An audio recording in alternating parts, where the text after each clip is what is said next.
Hello and welcome to Fantasy Gate. I'm Jonathan. Jeffrey.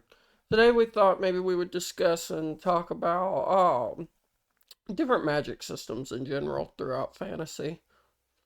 Generally speaking, you've got your soft magic systems in uh, books and movies such as Lord of the Rings. Um, what are some other soft magic systems you've got? Uh, Several from a couple of different books I've read.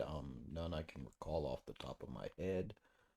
Generally, soft magic systems are the ones where if you want to do something, you can as long as you can logically shoehorn it in. And then your hard magic systems are going to be more along the lines of Aragon, Harry Potter, where there's a structured system from beginning to end. Um, Set rules and the like. yeah. One of the reasons why a lot of authors will go back and forth over it is because with a hard magic system, if you develop that at the beginning of making your story, It becomes less tenable in the long run. yeah. So, like, you may come to a part where you really want to do something, but you've locked yourself in where you just can't. Thus, retcons. Yep. And there are so many retcons out there. Don't get me started on that. That's a whole different video. We could do a video on God, me and my big mouth. that. Oh, but I mean, a lot of what I like to explore is, like, think about the logic and the actual path of the characters in a soft magic system. What can Gandalf actually do? Easier, what can't he do? Right? Um, I mean, yeah, he made fireworks for Bilbo's party, but I mean, why didn't he make those fireworks and like launch them at goblins? Why do you have to set a pine cone on fire in The Hobbit? Why did he just, click the Bridge of Moria with his staff? Why didn't he break the dang thing? Right. I mean, there's all kinds of. And of course, it is, we have to progress the story along this set path, so this is gonna happen. But Yeah. But I mean, it's just like put yourself in the mindset of the characters. I mean, you see Aragorn witnesses him do all this stuff growing up. mm-hmm. And then he's standing there watching him face this Balrog on the bridge. And he smites the bridge. And Gandalf's like, just break the damn thing. Yeah. Oh, At some point Aragorn was thinking there's something seriously wrong with this senile old man. oh yeah, absolutely. Oh, And if you're not gonna have a senile old man as a character, what are you doing? well, I mean, we had a senile old goblin by the name of Gollum. I wouldn't say he was a goblin. Well, no. In all honesty, I stumbled over my words when I went to say Gollum. No, Gollum, in my opinion, is an excellent portrayal of a character who's been alive too long. Yeah. Yeah. There's not very many of those, even in fantasy, Yeah. that people think about. There's a reason why people call J.R.R. Tolkien the father of fantasy, Oh, yeah. even though fantasy has been around a lot longer than he has. Yeah, but his work, in my opinion, set the foundations of what fantasy was to become. Yes, I fully agree. Um, and look at the comparisons between uh, Lord of the Rings and D&D. Ooh, yeah, Orcs were never a thought of thing before the Lord of the Rings. correct. Goblins were never a thing before The Hobbit. Mm-hmm. And you had gremlins and the like in folk tales and that kind of thing, Yeah. but nothing truly defining what they were. Yep. Um, Nothing you could put a picture of and go, that's a god. exactly. Um, I mean, before Tolkien, when people envisioned what these monsters and stuff were in stories, there wasn't heavy descriptors. There was a pointy-eared villain, Yeah. or there was a nasty creature, and that's about all they gave. Yeah. And then when he broke down the Urukai, Oh, uh, magic. yeah, uh, it set the stage. But coming back to the magic systems, think about Harry Potter. A lot of people talk about plot armor.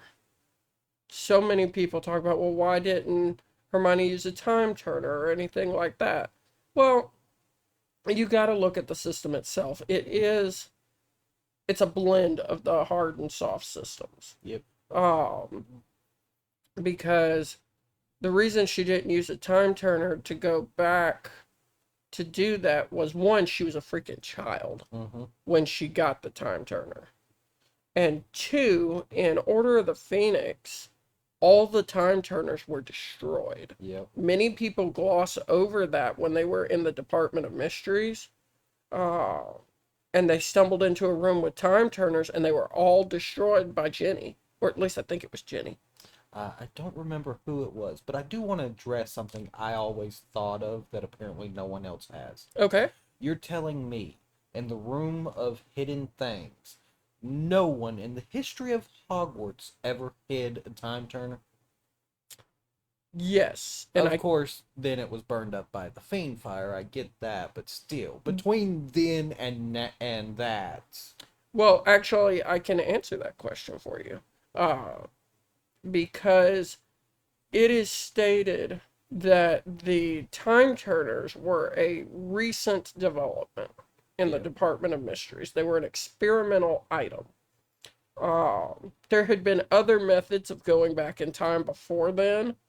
None of them still around that we know of, but the time turner itself was said to have been developed after Voldemort's downfall. yeah, And so the first one to ever be used at Hogwarts was the one that Hermione had. true. And Miss Rule Follower was never going to hide that in the Room of Requirement. Yes, but by the end of the film, I felt like she would have been smart enough to go, we might need this again in the future. But what about in the book? Because that was a totally different person. Very true. Oh, but you've got all these different systems, and no one is greater or weaker than the other. Um, I've written several just for fun books, and I've played with both sides of the coin. I only like loose magic systems. Oh, I love hard magic systems. For me, it's developing a language to tie it to. Yeah, a lot of people will say, oh, just choose this language or just choose that language. I'm sorry, but if your magic system is tied to like French, I've got a problem with that. Would that be that you don't speak French? I actually do speak a little bit of French. Really? Oui. I gotta take a wicked yes. You like your dry sandwiches. I do like my dry sandwiches, and there's nothing wrong with a dry sandwich as long as it has tomatoes. Psychopath. Tomatoes. Oh, but yeah. So I feel like if you're gonna be debating whether you want to do hard magic, soft magic, play around with both. Play around with a mixture between the two. I would recommend if you're writing a book or something like that, start with the soft magic system, see where you want to go in the story, and start building a hard magic system around it. Fully agree with that. I have written myself into a corner before. I know, I've read those. Yeah, where You come up with a system, you get all these barriers in place, you tell your story, you get to the pinnacle point, and your character has no ability to defeat the BBEG at all. Yep. Because you've locked yourself in. Shot yourself in the foot. Yep. So, I mean, just try it, see what you like. A lot of people, when they write, talk about how you write your ending and work backwards. I am one of the few people that I know that doesn't do that. See, I don't do that. I pick a couple of key points I want in the story at some point and start writing from there.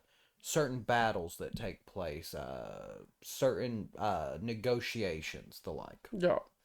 I am very, very big on world building. Yeah. And so, therefore, I more or less write mine with where I want them to go. And then the events that take place in there get created around that. It's like, okay, so there's going to be a mountainy range that they have to pass through. What's going to be in that mountain range? A giant blizzard while crows of your enemy circle above head. Okay, I wasn't tying directly into Lord of the Rings, but okay. We go through the mines of Moria. Yes. In case you can't tell, we are huge Lord of the Rings fans. We're fantasy fans. We're making a YouTube channel about fantasy. Why do I feel like I need to state that we are? I don't know. I don't know. But, I mean, there's just all kinds of stuff. Jumanji is a good example of a board game with a soft magic system. So I want to point out, never had the chance to play the board game. Loved the Really? movie. Loved the movie. What about Cthulhu? Nope. Did you ever see the movie? Yeah, I've seen the movie. Okay. I cannot find Cthulhu. If anybody knows where you can get the board game of Cthulhu, because it is not on Amazon, it is not on eBay, it is not anywhere that I can find. Are you sure it's Cthulhu? I think it's Zenthara or something. It's Zathura. I'm an idiot. See, this is why you ask for help. Shit. So, I think we're going to call the video here because he's about to do a deep dive into Amazon looking for a board game. Y'all have a good night. Take and it enjoy easy. your dry sandwiches. Psychopath.